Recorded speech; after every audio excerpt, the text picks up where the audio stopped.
It's my feel-good breakfast show. A very good morning to you. Welcome back to your Feel Good Breakfast Show on this Wednesday morning. Always so good to be in your company at the start of a brand new day.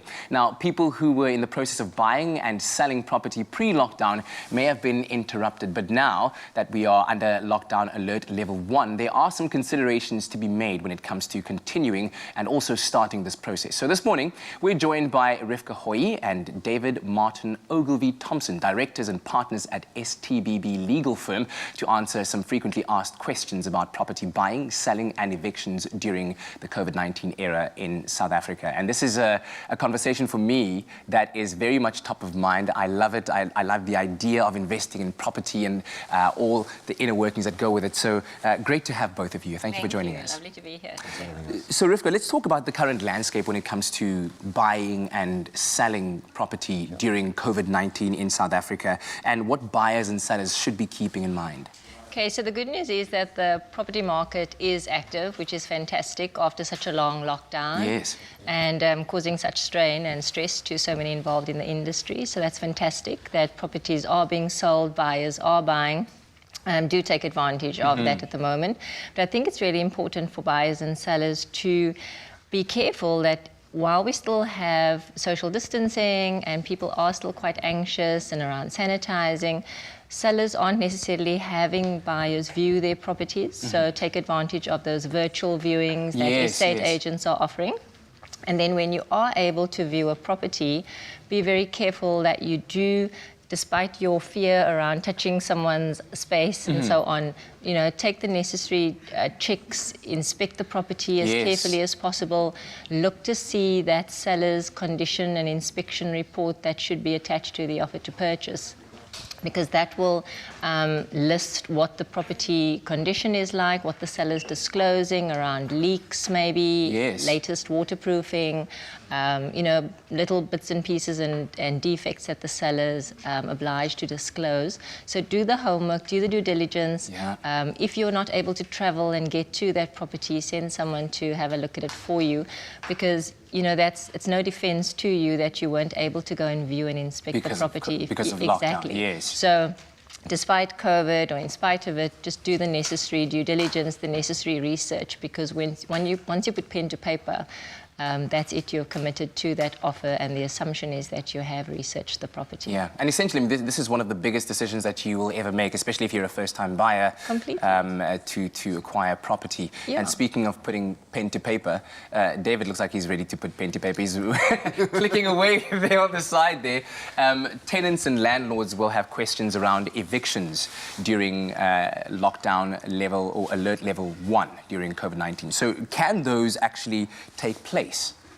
Do you want the long answer or the short answer? Give us the powerful one, the one that has the most impact. Yeah, look, it's not a straightforward answer. Unfortunately, with these kinds of things, there are various elements. You know, it's a big cog and it's a big working machine. There's lots of moving parts to these kinds of things.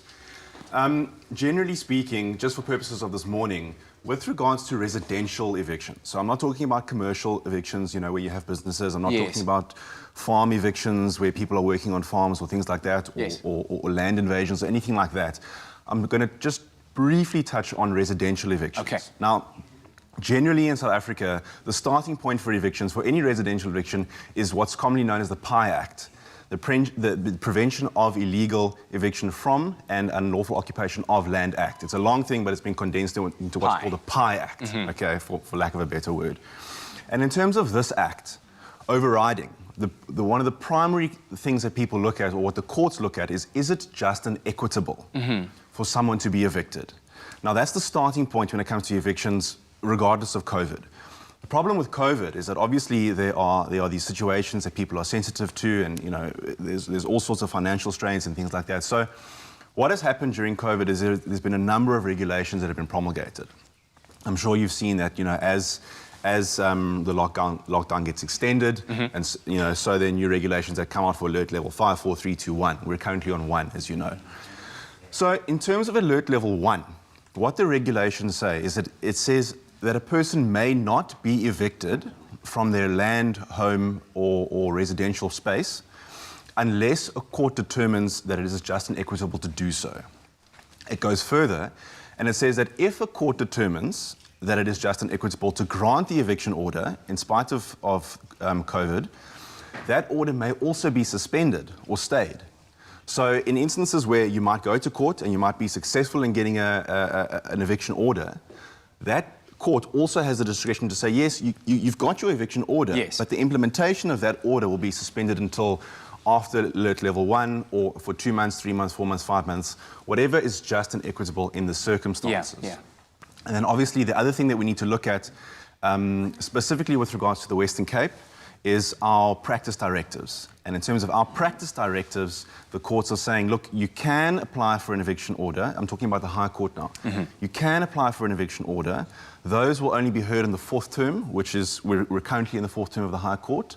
And also, you know, with regards to the overriding discretion of the courts, if it is just and equitable, you may get an eviction order. So to answer your question in short and powerful, yes, eviction orders may be granted during alert level 1, during COVID alert level 1, but it is in the discretion of the courts, and the overriding factor is it just and equitable? And very, very quickly, let's talk about mortgage bonds, what they are, how they work, and then also if you could briefly touch on the costs that buyers and sellers need to be aware of. Sure. So a mortgage bond is a bank loan that the buyer would apply for to pay for either the full purchase price or part of that purchase price.